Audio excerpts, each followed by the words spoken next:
When we think about hard work, most people feel a mix of admiration and dread. We admire those who push themselves, those who seem to possess a relentless internal drive, and yet we often view their behavior as foreign, almost superhuman. We assume they were born with some kind of innate passion or discipline that the rest of us were simply not endowed with.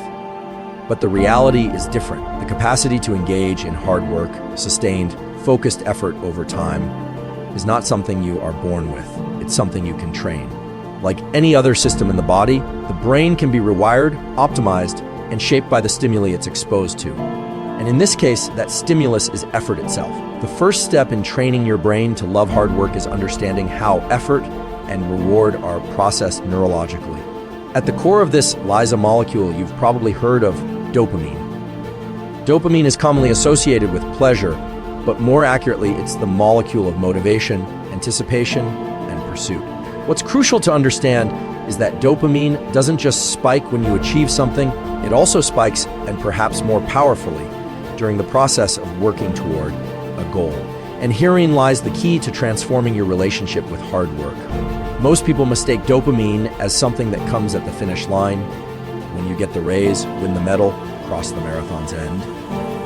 But when we look closely at the neuroscience, we find that the more you associate dopamine release with the effort itself, with the climb rather than the summit, the more likely you are to engage in hard work voluntarily, consistently, and even joyfully.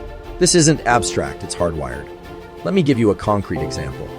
In laboratory studies with rodents, animals were given the option to press a lever to get a food reward. Some of the levers required more presses, more effort. Remarkably, when dopamine was artificially enhanced, the rodents would choose the harder lever, the one that required more effort, because the act of working became more intrinsically rewarding. In humans, we see a similar pattern. When people mentally frame effort as a signal of progress, their brains begin to shift from avoidance to approach behavior. They start to seek out the challenge because the neurochemical environment is now reinforcing effort, not just success. So how do we get there? How do you, in your daily life, begin to teach your brain to enjoy the process rather than just the outcome? It starts with internal framing. This might sound like a psychological trick, but in fact, it creates a real neurochemical shift. The way you talk to yourself during effort, the internal narrative you deploy when something is hard determines whether your brain classifies that effort as threat or opportunity. If you tell yourself, this is hard, but this is where the growth happens, or this strain means I'm getting stronger, your brain begins to release more dopamine during the work, not just after it. Over time, this wiring becomes more efficient. You no longer have to convince yourself. The association becomes automatic. Your brain starts to expect reward from the work itself. You can think of it like resistance training, but for your neurochemistry. Each time you push through the initial discomfort, each time you override the urge to quit, you're not just achieving something externally. You're reshaping how your brain processes effort. You are training it to release the very chemicals that will motivate you to return to the task again. In this way, hard work becomes a self-reinforcing loop. Let's be clear, this doesn't mean it becomes easy. Loving hard work is not the same as always feeling comfortable. In fact, part of the adaptation is learning to experience discomfort differently. You begin to decouple discomfort from suffering. Discomfort becomes data. It tells you that you're in the zone of growth. The key is to get just outside your comfort zone, not so far that your nervous system shuts down, but far enough that adaptation is required. In neuroscience, we call this the zone of neuroplasticity, the sweet spot where the brain is most likely to change in response to experience. You can actually influence the threshold at which effort triggers a stress response. By gradually increasing the intensity or duration of your work sessions while staying mentally engaged and physiologically calm, you teach your system that higher levels of effort are not threatening. This is critical. When your brain no longer views effort as something to be avoided, but rather as a trigger for reward, you'll start seeking it out naturally. That's when the love of hard work emerges, not as a concept, but as a biological truth. There's another dimension here that's essential: the role of focus. When you train focus, you increase your brain's ability to derive satisfaction from single task attention. And this is deeply connected to hard work. Sustained attention, whether on a book, a spreadsheet, a workout, or a difficult conversation, is not just a mental skill. It's a trainable form of endurance, and like all forms of endurance, it improves with progressive overload. Start with shorter bouts of deep work, remove distractions, and extend those bouts over time. As you do, the prefrontal cortex, the part of your brain responsible for decision-making, planning, and sustained focus, becomes more efficient. And this efficiency, too, is rewarding. You begin to experience more flow, more moments where time disappears, and all that remains is the task. One powerful way to reinforce this is through deliberate recovery. Hard work is not sustainable if it's constant, but recovery, when used properly, doesn't just recharge the body. It reinforces the brain's association between effort and pleasure. When you work hard and then recover deeply, whether through sleep, non-sleep deep rest, or mindful breathing, you're creating a binary signal: work equals effort plus restoration. The nervous system learns that stress is not a permanent state, but part of a cycle. This allows you to lean harder into work without fear of burnout. A lot of people wait for motivation before taking action, but that's a misunderstanding of how the system actually works. In truth, action often precedes motivation. The very act of engaging in hard work, even when you don't feel like it, can trigger the dopamine release that leads to motivation. In other words, if you move first, the chemistry will catch up. You prime the pump through behavior. And then, with repetition, the behavior itself becomes less aversive and eventually desirable. There's a concept in neuroscience known as reward prediction error. It describes what happens when the brain expects a certain reward and receives more or less than anticipated. If you want to train your brain to love hard work, occasionally reduce the extrinsic rewards associated with it. This may seem counterintuitive, but it's powerful. When you disconnect the task from the external outcome, you allow the internal reward system to dominate. You teach the brain that the process is the prize. And over time, the system stops needing constant validation. It begins to generate its own reinforcement loop. The most elite performers in any domain have mastered this. They've trained themselves to find satisfaction in the act of striving, in the daily repetition, in the pursuit itself. They may still care about the outcome, of course, but the outcome is not what gets them up in the morning.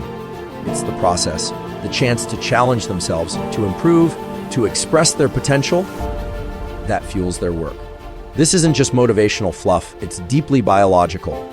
The brain is a prediction machine. If it learns that effort reliably produces a chemical payoff, not just through success, but through the effort itself, it will start to crave effort. It will initiate work more readily, it will resist distractions more fiercely, and it will sustain output for longer.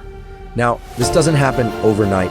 Neural circuits don't remap themselves after a single experience, but they do respond to repetition, consistency, and emotion. If you can inject meaning into your effort, if you can link the strain to something personally valuable, to your identity, to your mission, then the emotional component amplifies the learning. Your brain encodes not just the behavior, but the value of the behavior. And once value is associated with effort, hard work becomes less of a chore and more of a calling. This is why goals matter, but not for the reason most people think. Goals are important not just because they give you something to aim for, but because they give meaning to the effort you exert in their direction. Without that anchor, effort feels random. With it, effort feels like progress. And progress, even when invisible to others, is deeply motivating to the brain. One last piece: social influence. Human brains are wired for social learning. If you surround yourself with people who value effort, who celebrate discipline, who find pride in the process, your own brain begins to mirror that. Mirror neurons encode the behavior and emotional state of those around us. This is not metaphor, it's physiology. Spend time with people who love hard work, and your own affinity for it will grow. Not through willpower, but through biology. So the next time you feel resistance to a task, whether it's a workout, a study session, or a difficult conversation, pause.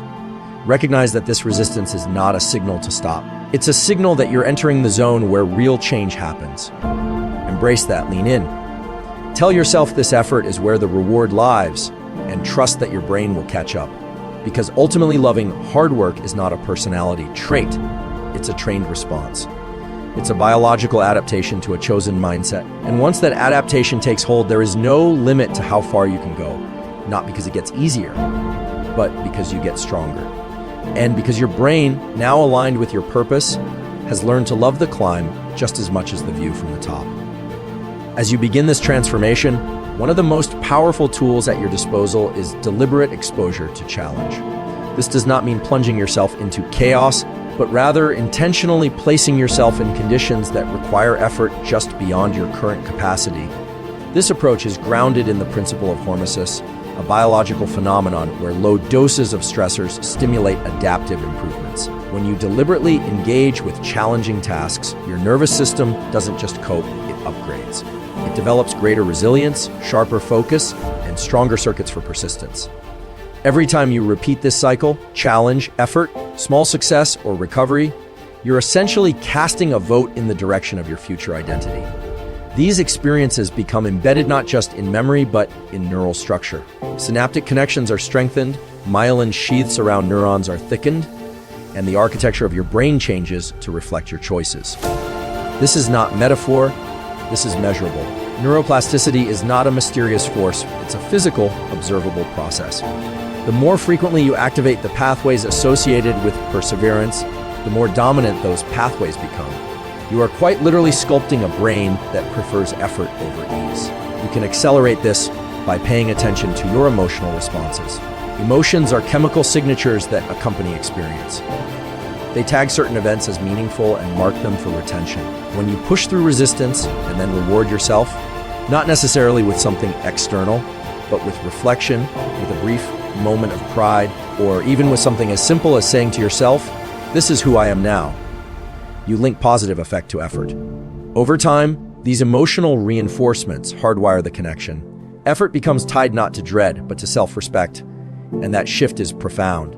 Another powerful dimension to training your brain to love hard work is harnessing the role of anticipation. Anticipation is a state that primes the dopamine system. When you expect effort to lead somewhere meaningful, even if it's far in the future, your brain becomes more willing to invest energy in the present. This is why vision matters. When you hold a mental image, not just of the goal, but of the person you're becoming through the pursuit of the goal, that image acts like a magnet. It draws behavior toward it. Visualizing the process, not just the outcome, but the practice, the grit, the daily fight, creates an emotional bridge between now and later. And when the emotional tone of that visualization is one of purpose and identity, your system gets on board. There's also something to be said for breaking up the illusion of motivation as constant fire. You don't need to feel inspired to engage in hard work. In fact, the most resilient individuals often report that they feel neutral most of the time, not euphoric, not driven by massive waves of emotion, but centered, calm, and committed. This baseline state is something you can cultivate. Through practices like breathwork, cold exposure, or focused attention training, you can bring your nervous system into a regulated state more easily. That regulation, in turn, makes it easier to lean into work. Because if your system is calm, then challenge is not interpreted as danger, it's interpreted as opportunity. And there is deep wisdom in adopting the mindset of the practitioner rather than the performer. A performer is obsessed with outcome, how others will evaluate the result. A practitioner, however, is obsessed with the craft, the technique, the integrity of the process, the details that others might never notice, but that signal personal mastery. When you see yourself as someone who practices hard work, who refines their relationship with difficulty, then even failure becomes a form of success. Because failure within the context of practice is data. It shows you where to aim your attention next. In this context, mistakes are no longer threats to identity, they're requirements for growth. And the more comfortable you become with errors, not in the sense of being careless, but in the sense of accepting that improvement requires feedback, the more liberated you are to pursue difficult work without hesitation. You're not afraid of failing because you've decoupled your self-worth from the outcome. What matters is the process. What matters is showing up. And showing up is something you can design into your life. There is immense power in ritual, in consistent, repeatable sequences that initiate action. These rituals don't need to be elaborate. A specific place you sit to begin work, a particular way you breathe before lifting, a phrase you say to yourself before entering a hard conversation. These signals act as neural primers. They tell the brain, this is the context in which we exert effort. And over time, the association between the ritual and the work strengthens. Eventually, the ritual becomes a doorway, a reliable way to transition from inertia into action. The importance of state transitions cannot be overstated. One of the challenges with hard work is that it often requires shifting from one brain state to another, from comfort to alertness, from rest to engagement, from contemplation to execution. If you build conscious mechanisms for those transitions, whether through movement, breath, hydration, light exposure, or mental framing, you reduce the friction of initiation. And once work has begun, the probability of continuing rises dramatically. Momentum becomes an ally. You can also leverage physiological tools to sharpen your ability to stay in the zone. Visual focus, particularly narrowing your field of vision, is one way to trigger the attentional networks in the brain. When you deliberately focus your eyes on a specific point or area, you activate circuits that suppress background noise and reduce internal distraction. This isn't just helpful, it's transformative. Because so much of what derails hard work is not difficulty, but fragmentation. When your attention is scattered, effort feels heavier. When it's unified, effort flows. This is why environmental design matters. Create spaces that support focus, that reduce sensory clutter, that signal the brain here. We go deep. The brain responds powerfully to environmental cues. If you associate certain spaces with deep work, your brain will begin to prepare itself automatically when you enter them. Likewise, if you associate your phone or your social media feed with constant novelty and low effort gratification, those associations will undermine your ability to sustain attention elsewhere. You don't need to eliminate these sources of distraction entirely, but you do need to be intentional about when and how you engage with them. Otherwise, the short-term dopamine spikes they provide will outcompete the slower, more meaningful dopamine that comes from sustained effort. You can think of your dopamine system like a budget. There's only so much motivation currency available at a given time. Spend it on cheap thrills, and you'll have less for deep work. Spend it on challenges, and the system adapts. It becomes more efficient. It recalibrates what feels rewarding. And this recalibration is the essence of training your brain to love hard work. You're not just pushing yourself harder. You're changing what hard means. You're changing how it feels. You're also changing who you are. Because identity is not static. It's not something you discover once and for all. It's built through repeated behavior. Every time you choose effort over avoidance, you reinforce the idea, I am someone who does hard things. And the more often you act from that identity, the stronger it becomes. Eventually, it becomes the default. You no longer have to psych yourself up because your nervous system now expects that you will show up. This expectation becomes a form of internal accountability.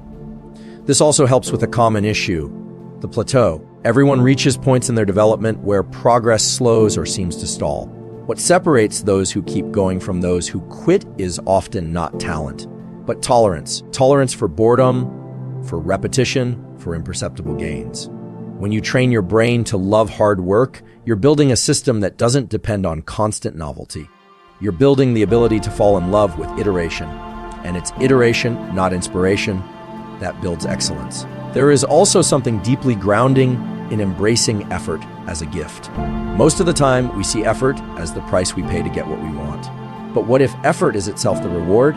What if the ability to choose struggle, to lean into resistance is a form of freedom? Most of the time, we try to engineer ease. We look for ways to reduce friction, to make everything smoother. But real fulfillment rarely comes from the path of least resistance. It comes from rising to a challenge, from doing what's difficult, from stretching yourself further than you thought possible. And to do that consistently, you need a nervous system that supports it, a brain that doesn't recoil from effort, but craves it. This transformation is available to anyone. It's not reserved for elite athletes, Navy SEALs, or high-level performers. It's available to the student struggling through a dense textbook, to the parent juggling work and care, to the entrepreneur facing rejection after rejection, to anyone who chooses, again and again, to walk toward what's difficult, not because they enjoy pain, but because they recognize what lies on the other side. Not just achievement, but transformation. Not just results, but identity. And there's one more layer, perhaps the deepest one. When you train your brain to love hard work, you are reclaiming agency. You are asserting that your life is not determined by inherited traits or fleeting motivation. You are saying, I am not at the mercy of how I feel in any given moment. I can shape my responses. I can rewire my instincts. I can choose who I become. That is power, not the power to control the world, but the power to control how you meet it. And in that space, the space between resistance and response, you find the kind of freedom that no one can give you and no one can take away. The freedom to strive, the freedom to grow, the freedom to work hard, not because you have to, but because you've learned to love it. The repetition of deliberate effort over time yields something few people understand deeply. Behavioral momentum. Behavioral momentum is a phenomenon where the probability of continuing a behavior increases simply because it has already been initiated and sustained. It is the cognitive and emotional residue of consistent action. When you commit to engaging in hard work daily, regardless of mood, convenience, or external validation, your brain doesn't just remember the work, it encodes the fact that you are the type of person who persists. The repetition becomes proof. This is how people build identities around discipline, and once that identity is internalized, the energy needed to begin and continue effort decreases. You are no longer negotiating with yourself. You are acting in accordance with who you believe you are. This is also why stacking wins matters, even small ones. Each time you follow through on a difficult task, your brain logs that action.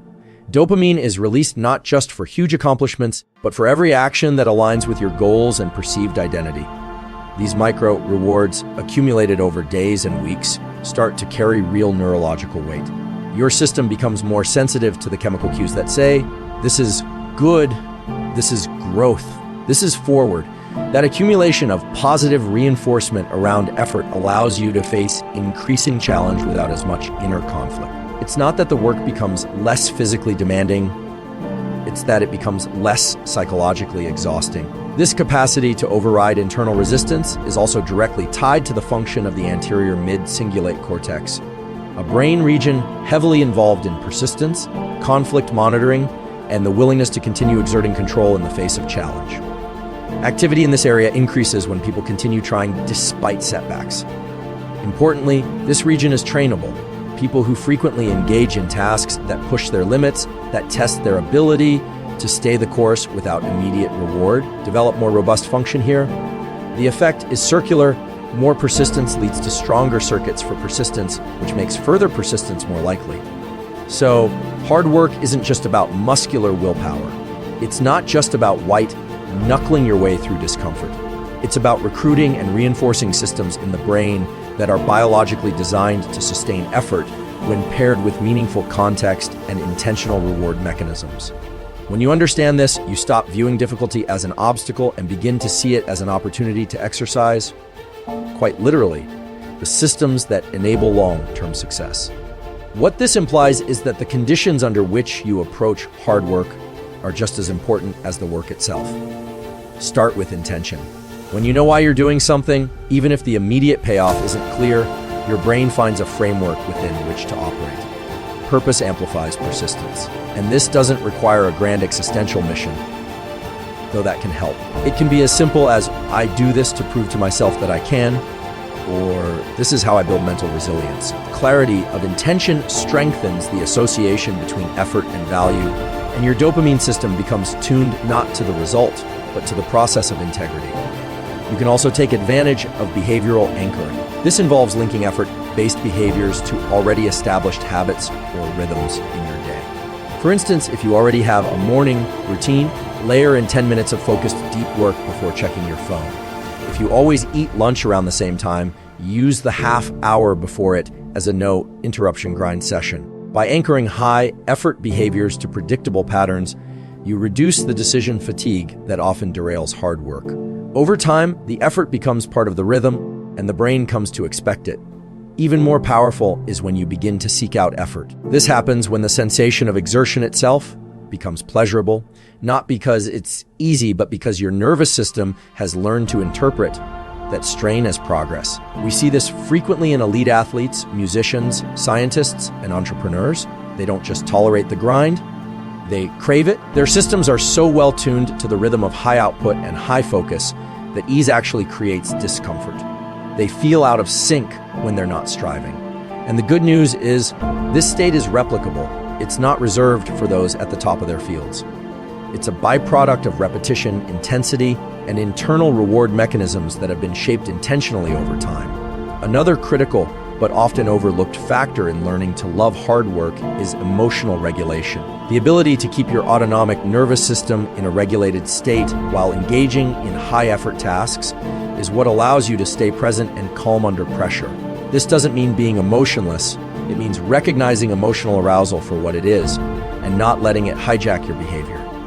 Techniques like nasal breathing, exhalation-focused breathing, visual anchoring, and somatic scanning can downregulate a stress response in real time. This gives you agency. It lets you re-enter focus without getting swept away by frustration or self-doubt. It's also important to understand that effort fatigue is not just physical or mental. It can be biochemical. Nutrient depletion, poor sleep, excessive blue light exposure, and misaligned circadian rhythms all chip away at your system's ability to engage fully. That's why optimizing your baseline matters. Sleep, sunlight exposure early in the day, hydration, and exercise form the foundation. If your physiology is underpowered, no amount of motivational hype will substitute. Your body and brain need to be resourced properly to support the neurochemical cascades involved in effort and reward. Once that foundation is in place, you can begin to implement what might be the most transformative aspect of training your brain to love hard work: deliberate constraint. Constraint means limiting options. When you eliminate the possibility of escape, when the only path forward is through the work, your system adapts. This doesn't mean punishing yourself or removing all joy. It means removing the mental negotiation. The more choices you have in the moment of potential effort, should I do this now or later? Should I take a break or push through? The more energy you expend managing your own indecision. But when the path is fixed, this is what I do at this time every day, no questions. That energy is conserved for the task, and the brain rewards consistency. Repetition in a constrained context produces adaptation. You become someone who simply works, not through force, but through design. This principle is well demonstrated in environments that demand high output over long durations. Military training, athletic camps, writing residencies, all of them impose constraints: limited time, limited space, clear rules. Why? Because these conditions reduce uncertainty, which reduces distraction, which allows focus to emerge naturally. You can replicate this for yourself. Decide in advance when and where you will work. Remove competing variables. The structure itself becomes a form of freedom to fully engage. Over time, this leads to what researchers call effort-related choice behavior. The tendency to choose high-effort actions over low-effort ones, even when the reward is equal or uncertain. This shift is enormous.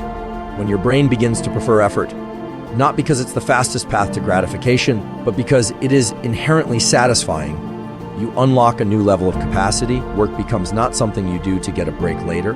Work becomes the center of gravity, the default, the place where you feel most alive. And this is where joy can enter the equation in a new way. There is a type of joy that is only accessible on the other side of challenge. It's not amusement or distraction. It's not the high of external praise. It's a deep, cellular level sense of congruence. A feeling that your actions are in alignment with your potential, that you are doing what your nervous system was designed to do. Exert, adapt, evolve. This joy cannot be purchased or faked. It must be earned. And the only currency accepted is effort. So the task ultimately is not to find a shortcut, not to hack your way out of struggle. The task is to learn to value struggle, to welcome it, to recognize it as the raw material of greatness. Because when you rewire your brain to find satisfaction in effort itself, not as a means to an end, but as the end, you create the conditions for limitless growth. And that is not just a psychological achievement. It's a biological revolution. When you begin to experience this internal shift, when your system recognizes exertion not as threat, but as signal, it alters your baseline perception of effort.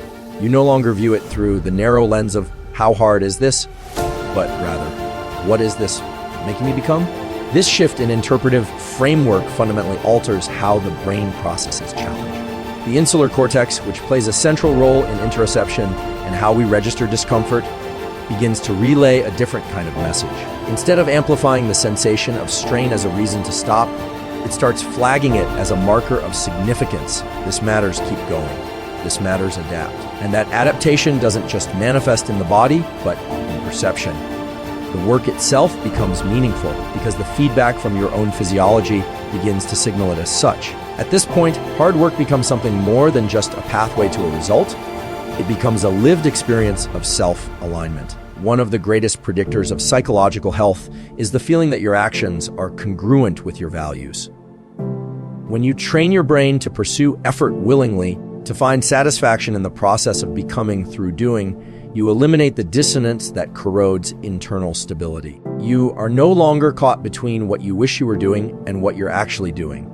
You are no longer fantasizing about a version of yourself you hope to someday become. You are being that person in real time through the act of working.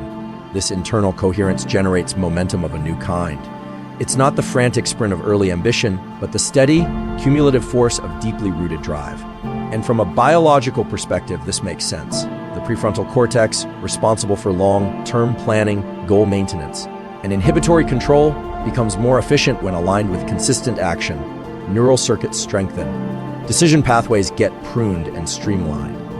You reduce the cost of switching between intent and execution. In essence, your brain gets better at being you, at being the version of you who works hard as a matter of habit, not willpower. There's something else that emerges here, and it's often ignored: emotional buoyancy. Many people associate hard work with grim determination, with stoicism stripped of any sense of joy. But once the brain associates effort with internal reward, once dopamine, serotonin, and endogenous opioids are released in the context of hard pursuit rather than outcome, then effort itself can lift mood. People often chase dopamine through novelty, but novelty is unreliable. Novelty fades. Effort, on the other hand, is renewable. There is always more to give, always more to refine, and thus always more reward to unlock, not through chasing, but through returning consistently to the work. This is where routine becomes sacred, not mundane, not boring, sacred. Because the routine becomes the container that holds your evolution. The specific time of day you train, the setup of your work desk, the way you prepare your mind before diving into something difficult, these become rituals of commitment. And rituals have deep roots in human neurobiology. They reduce uncertainty, they signal safety. And they cue readiness. When a ritual is enacted with conscious intent, it prepares the brain for what comes next. It acts as a mental switch, moving you out of distraction and into precision, out of passive mode and into deliberate pursuit. In this context, time transforms. Most people experience time as a pressure, a constraint. But when your brain is attuned to work and your nervous system is aligned with the rhythm of effort, time becomes a frame, not a threat. Within that frame, you pour your energy, your focus, your willingness to adapt. This generates what psychologists call temporal self-continuity, a felt sense that your present self is meaningfully connected to your future self, that the person you are becoming is being built moment by moment through action. And that continuity gives your brain a reason to care. It binds your attention to your goals. It keeps you from drifting into distraction because it reinforces the felt significance of now. Distraction, of course, is the enemy of effort. Not because it's evil, but because it's cheap. It hijacks your reward systems and trains them to prefer the path of least resistance.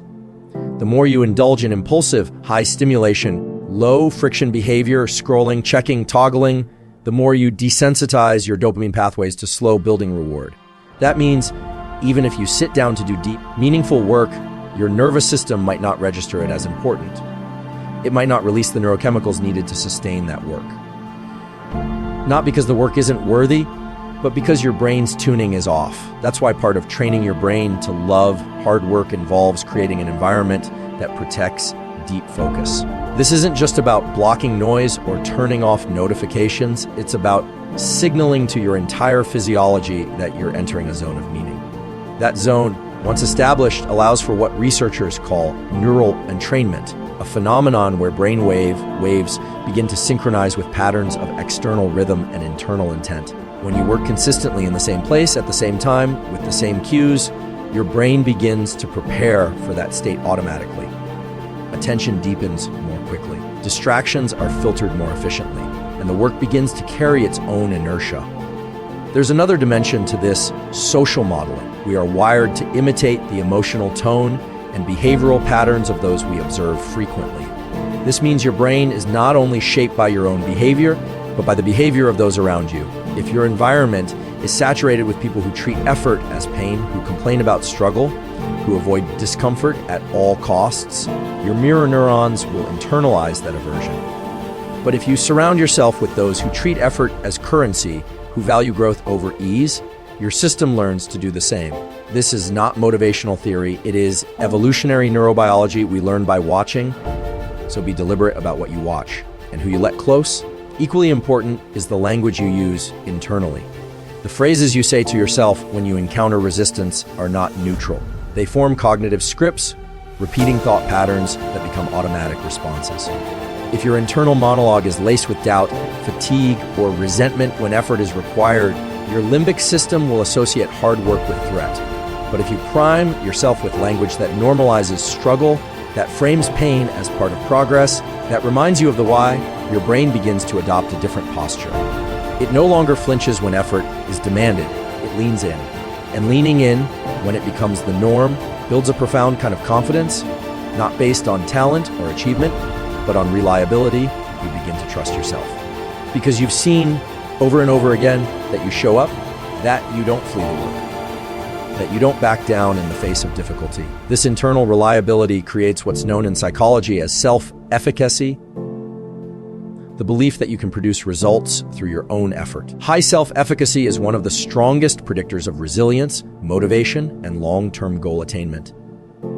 And it's built not in moments of victory, but in moments of choice, when you choose to engage the hard thing again and again, even when no one is watching. Eventually, this builds a kind of energetic equilibrium. The highs and lows of motivation smooth out.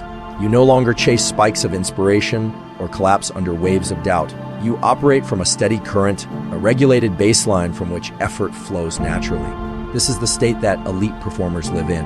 Not perpetual hype, but quiet certainty. Not constant passion, but deep alignment, and you can build it. Not through secrets, not through hacks, but through the patient, structured repetition of showing up to the hard thing until it becomes who you are. The ability to love hard work is not a gift, not a trait bestowed on the lucky few. It's a system you train, a rhythm you build, a relationship with effort you cultivate deliberately over time. The circuits in your brain that resist discomfort can be rewired. The chemistry that once signaled avoidance can be redirected toward pursuit. And the identity you hold of who you are, what you're capable of, and what kind of challenges you willingly take on can be completely transformed through consistent, intentional action. If you train your brain to find value in strain, to seek progress in the process, and to extract meaning not from the result but from the work itself, then there is nothing, no goal, no path, no adversity that lies outside your reach. The work becomes the reward, the effort becomes the edge, and you slowly but permanently become the kind of person who doesn't just tolerate hard work, but thrives because of it